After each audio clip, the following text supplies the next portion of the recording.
destroyer of worlds. I suppose we all thought that, one way or another. আপনারা যদি পাথরের নিচে থেকে না থাকেন তাহলে আপনারা সবাই জানেন যে হঠাৎ করে আবার ওপেনহেইমারকে নিয়ে অনেক আলাপ আলোচনা শুরু হয়ে গিয়েছে এবং ওপেনহেইমারের কাজের 78 বছর পরে এসে হঠাৎ এই আলাপ আলোচনার কারণ আর কিছুই না ক্রিস্টোফার নোলানের নতুন মুভি ওপেনহেইমার। দেখেন সিনেমায় কি দেখানো হবে আমরা তো জানি না, এই ভিডিও যখন আমি রেকর্ড করছি তখনও সিনেমা রিলিজ পায় নাই, বাট সিনেমা অলরেডি জাপানে ব্যান করা হয়েছে এবং আমরা মোটামুটিভাবে ধারণা করতে পারি যে সিনেমায় একটু হইলেও আমেরিকান ন্যারেটিভ বা আমেরিকান প্রোপাগান্ডার প্রচারের চেষ্টা থাকবে। ওপেনহেইমার কত ভালো মানুষ, উনি কত মহান কাজকর্ম করেছে, এই ধরনের জিনিসপত্র একটু হইলেও ফুটে উঠবে সিনেমায়, এটা মোটামুটি এক্সপেক্ট করা যায়। এই কারণে আমি আজকে আপনাদের ওপেনহেইমারের গল্প বলা শুরু করতে বসলাম। এই ভিডিওটা স্পন্সর করেছে ট্যাপ-ট্যাপ-সেন্ড। ট্যাপ-ট্যাপ-সেন্ড আপনারা সবাই চিনেন, যারা চিনেন না এটা এক দেশ থেকে আরেক দেশে টাকা পাঠানোর একটা অ্যাপ যেটার অ্যান্ড্রয়েড এবং আইওএস দুইটা ভার্সনই আছে। ট্যাপ-ট্যাপ-সেন্ড ব্যবহার করার মূলত 5টা সুবিধা আছে। এক নম্বর সুবিধা হলো জিরো চার্জ টু ইউজ, টাকা পাঠাতে বা টাকা রিসিভ করতে কোনো এক্সট্রা টাকা লাগে না, যত পাঠানো হয় ততই পাওয়া যায়। 2 নম্বর হলো আপনি যখন টাকা পাঠাবেন তখন যে রিসিভ করতেছে সে তার বিকাশে, সে তার নগদে অথবা সে তার ব্যাংক অ্যাকাউন্টে সরাসরি টাকাটা নিতে পারবে, তার কোথাও যাইতে হবে না টাকাটা পাওয়ার জন্য। থার্ড হলো good exchange rate. For example আমি যদি আজকের এক্সচেঞ্জ রেট আপনাদের দেখানোর চেষ্টা করি, আজকে 1 ইউরোতে 125 টাকা। সো আমি যদি 1 ইউরো বাংলাদেশে পাঠাই, যাকে পাঠাচ্ছি সে 125 টাকা পাবে, যেটা খুব ভালো একটা রেট আমি জানি। ফোর্থ বেনিফিট হলো ইনস্ট্যান্ট ট্রান্সফার। সো আপনি যখন টাকা পাঠাচ্ছেন, যে রিসিভ করতেছে সে ইমিডিয়েটলি পেয়ে যাচ্ছে, তার টাকা পাইতে দেরি হচ্ছে না, যেটা বেশ বড় একটা মেন্টাল রিলিফ দেয়। আসলে এটা কোয়ান্টিফাই করা টাফ।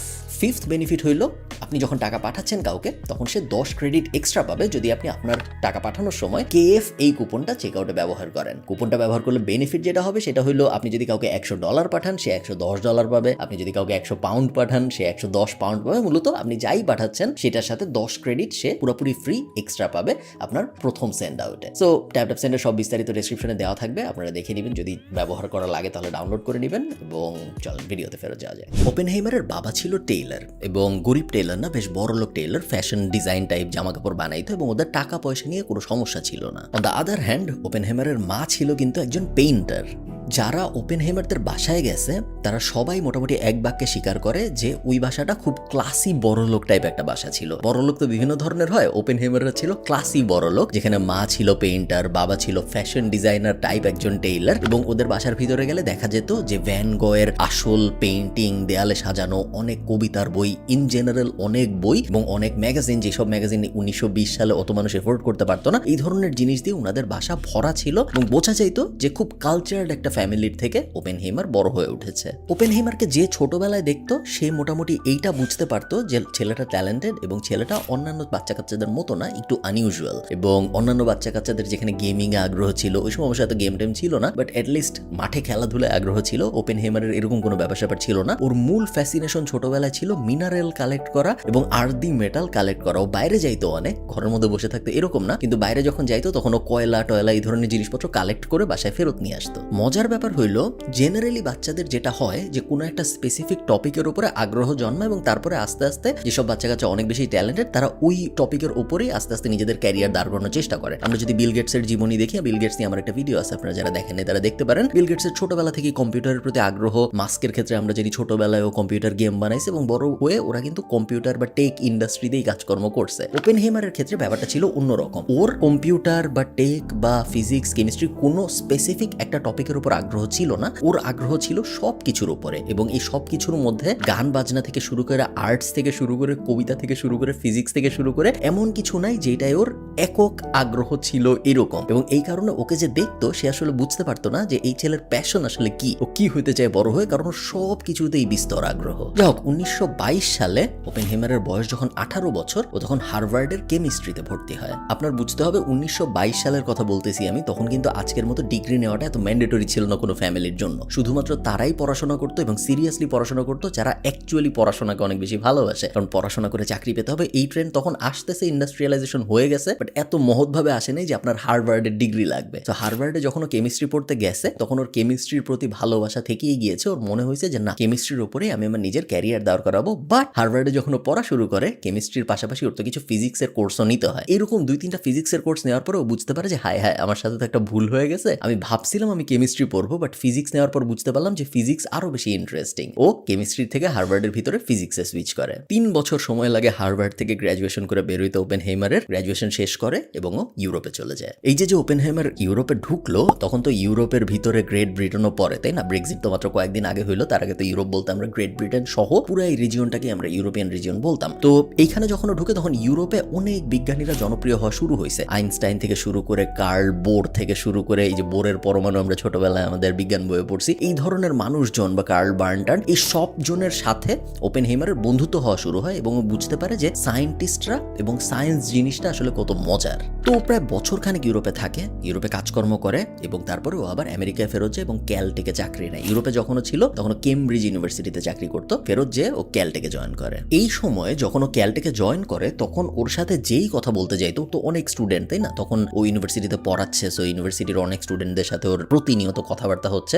যেই ওর সাথে কথা বলতো তাদের সবার ইন্টারভিউ পরে বিভিন্ন সময় নেওয়া হয়েছে। ওপেনহেইমারকে নিয়ে কিন্তু মাত্র মুভি হচ্ছে এটা সত্যি, কিন্তু ওপেনহেইমারকে নিয়ে নাটক হয়েছে, টিভি সিরিজ হয়েছে, মঞ্চ নাটক পর্যন্ত হয়েছে। সো বেশ জনপ্রিয় একটা ক্যারেক্টার পুরা এই আমেরিকান ওয়ার সিস্টেমের ভিতরে। তো এই ওপেনহেইমারের সাথে যেই কথা বলতো এবং ফেরত আসে যখন ইন্টারভিউ নেওয়া হয়েছে, তখন সবাই এক বাক্যে বলছে যে ওপেনহেইমার লোকটা যে ট্যালেন্টেড, ওনার সাথে কথা শুরু করলে এটা বোঝা যায়। এবং কয়েকজন এটা রেফারেন্স হিসেবে বলছে যে ওনারা যখন ওপেনহেইমারের সাথে কথা বলতে গেছে, ওপেনহেইমার শুধু উনি কি জিজ্ঞেস করবে তা বুঝে নাই, উত্তরও দিয়ে দিছে উনি জিজ্ঞেস করার আগেই। তো প্রশ্নও জিজ্ঞেস করতে হইতো না উনাকে, উনি আপনাকে দেখে বুঝে ফেলতো যে আপনি কি জিজ্ঞেস করবেন এবং আপনি প্রশ্ন করার আগে উনি ওটার উত্তরও দিয়ে দিত আপনাকে। যাই হোক, 1939 সালে তো দ্বিতীয় বিশ্বযুদ্ধ শুরু হয়েছে, দ্বিতীয় বিশ্বযুদ্ধ পুরো দমে চলছে এবং 1942 সালে 39-এ সেকেন্ড ওয়ার্ল্ড ওয়ার শুরু হইলো, 40, 41, 42 3 বছর পরে যে আমেরিকান সরকার একটা প্রজেক্ট হাতে নেয়, যে প্রজেক্টের নাম ওরা দেয় ম্যানহাটন প্রজেক্ট। এই প্রজেক্টের গোল আর কিছুই না, এই প্রজেক্টের গোল হইলো এমন একটা বোম বানানো, এমন একটা পারমাণবিক অস্ত্র বানানো যাতে করে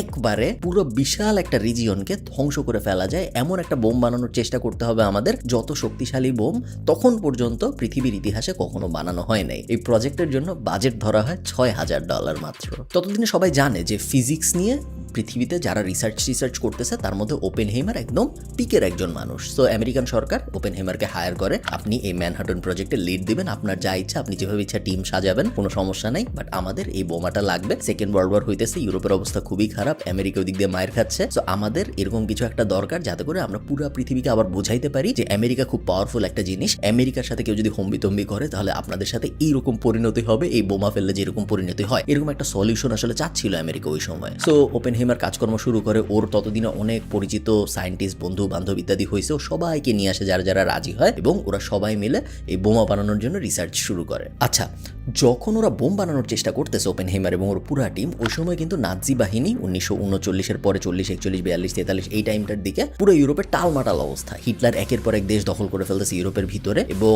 আপনারা যারা হিটলার নিয়ে একটু পড়াশোনা করছেন, পড়াশোনা করতে হবে জরুরি না, আপনারা যারা ইভেন ক্যাপ্টেন আমেরিকার সিনেমা টিনামাও দেখছেন, তারা জানেন যে হিটলার কিন্তু শুধু যুদ্ধ করতে এরকম না, ওদের কনসেন্ট্রেশন ক্যাম্প ছিল, ওরা বিভিন্ন ধরনের এক্সপেরিমেন্ট চালাইতো, ওদের বিভিন্ন হসপিটাল ছিল যেখানে ওরা মানুষের বডির উপর বিভিন্ন ধরনের এক্সপেরিমেন্ট চালাইতো। একটা সায়েন্স অ্যাপ্রোচ ছিল কিন্তু হিটলারের টিমের ভিতরে, বিভিন্ন ডাক্তার ছিল, বিভিন্ন ম্যাড সায়েন্টিস্ট ছিল যাদেরকে অনেক পাওয়ার দেওয়া হইতো এবং মানুষ দেওয়া হইতো বিভিন্ন ধরনের এক্সপেরিমেন্ট চালানোর জন্য। তো আমেরিকার ধারণা ছিল যে নাৎসি বাহিনী গোপনে আসলে একটা অ্যাটমিক বোম বানানোর চেষ্টা নিজেরাও করতেছে এবং নাৎসি বাহিনী যদি আগে বানায় ফেলে এই অ্যাটমিক বোম, সেই ক্ষেত্রে ওরা পুরো পৃথিবী কন্ট্রোল করে ফেলবে। ওরা আমেরিকাকে একটা মারবে, ওইদিক দিয়ে হয়তো রাশিয়াকে একটা মারবে, হয়তো ব্রিটেনকে একটা মারবে, পুরোটা দখল করে ফেলবে নাৎসি বাহিনী এবং জার্মানি, এবং হিটলার হয়ে যাবে পুরো পৃথিবীর হর্তাকর্তা, আর কেউ এই কন্ট্রোল নিতে পারবে না। এবং এটার একটা প্রেশার ছিল ওপেনহেইমারের উপরে, প্রতিনিয়ত প্রত্যেক সপ্তাহে ওকে ফোন দেওয়া হইতো আমেরিকান গভর্নমেন্ট থেকে যে কত দূর আগাইছে, কতটুকু পর্যন্ত কাজকর্ম হয়েছে। এবং ওপেনহেইমার নিজেও যেহেতু রাজনীতি সচেতন একজন মানুষ ছিল, উনি নিজেও টের পাইতো, ওনাকে বলতেই হইতো এরকম না, উনি নিজেও বুঝতো যে হ্যাঁ, আমি যে কাজটা করতেছি এটা খুব নোবেল একটা কাজ, পয়েন্ট সিরিয়াস, যে এটা আপনার বুঝতে হবে। উনি বিশ্বাস করতো যে এটা খুব নোবেল একটা কাজ, এটা যদি আমি করতে না পারি তাহলে হিটলার পুরো পৃথিবী দখল করে ফেলবে। সো আমার জন্য এটা করার থেকে গুরুত্বপূর্ণ কাজ আসলে পৃথিবীতে আর নাই। যাই হোক, ওপেনহেইমার অসাধ্য সাধন করে মাত্র 3 বছরের মধ্যে 1942 সালে ও প্রথম পারমাণবিক বোমার একটা সফল টেস্ট সম্পন্ন করে। মনে আছে আমি আপনাদের বলতেছিলাম যে এই ম্যানহাটন প্রজেক্টের বাজেট ধরা হয়েছিল $6,000 যখন শুরু হয়েছিল। 3 বছরের মধ্যে এই $6,000 বেড়ে কত হয়েছে আপনি গেস করেন? কোনোভাবে আপনি গেস গেস করতে পারবেন না, $6,000 বাজেট হয়েছে $2 বিলিয়ন। এর পরের কাহিনী আমরা মোটামুটি সবাই জানি। এই কাহিনীটুক ইতিহাসে বেশ ক্লিয়ার। 3 দিনের ব্যবধানে আমেরিকা হিরোশিমা এবং নাগাসাকিতে জাপানের 2টা অ্যাটমিক বোম ফেলে।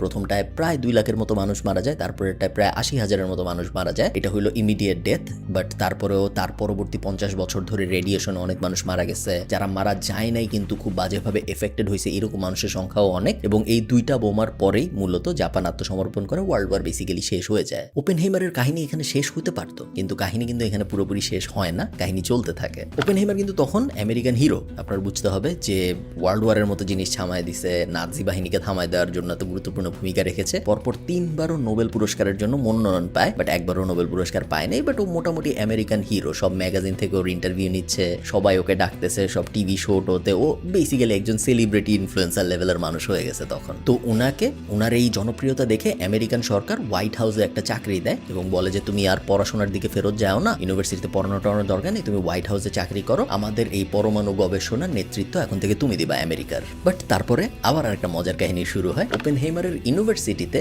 ওর একটা গার্লফ্রেন্ড ছিল। এই গার্লফ্রেন্ড সম্ভবত লয়ে পড়তো, যদি আমি ভুল না করে থাকি, বা ইতিহাসও হইতে পারে, আমার এক্স্যাক্টলি মনে। সায়েন্সের কোনো সাবজেক্টে পড়তো না, সায়েন্সের বাইরের একটা মেয়ে ছিল। তো ইনি এবং ওপেনহেইমার বেশ ভালোবাসায় জড়ায় পড়ে। 4 বছর পর্যন্ত ওদের ভালোবাসা চলে। এবং এই মেয়ে ছিল একটু কমিউনিস্ট টাইপ, ওর কমিউনিজমের প্রতি মোহ ছিল, ও কমিউনিজমের যে বিশ্বাস, ওই বিশ্বাসে ছিল। এবং তখন আমেরিকায় কিন্তু কমিউনিজম আজকের মতো আমেরিকা এত ক্যাপিটালিস্ট তখন ছিল না। ক্যাপিটালিস্ট ছিল, হ্যাঁ, আমেরিকা একদম জন্ম থেকেই ক্যাপিটালিস্ট, বাট আমেরিকার মধ্যে তখন কমিউনিজম অনেক বেশি ছিল। কমিউনিস্ট দল ছিল, অনেকগুলো কমিউনিস্ট দল তখন ইলেকশনও করতো আমেরিকা। এখন কিন্তু আমরা ওরকম করতে দেখি না। তো এই মেয়ে ওই সব কমিউনিস্ট দলের সাথে ইয়ে করতো, র্যালি করতো এবং বেশ মানে সামনাসামনি সাপোর্টার ছিল। তো ওপেনহেইমাররা তো বড় লোক, ওরা এমনিতেই বড় লোক ছিল। ওপেনহেইমারের বাবা মা বড় লোক ছিল, আপনাদের শুরুতে বলছে এই ভিডিও। এবং এই ম্যানহাটন প্রজেক্টের পরে যে ওপেনহেইমার নিজেও অনেক বড় লোক হয়ে গেছে, ততদিনেও চাকরি বাকরিও করে ইউনিভার্সিটিতে, ইউনিভার্সিটির বেতন পায়, সব মিলে টাকা পয়সার কোনো শর্টেজ নাই। ওপেনহেইমার যেহেতু অত উচ্চাভিলাষী ছিল না, তো এই ওর যে গার্লফ্রেন্ড যেসব পার্টিকে সমর্থন করে, ওই সব পার্টিতে ডোনেশন দেওয়া শুরু করে, ওই কমিউনিস্ট টাইপ যত পার্টি ছিল।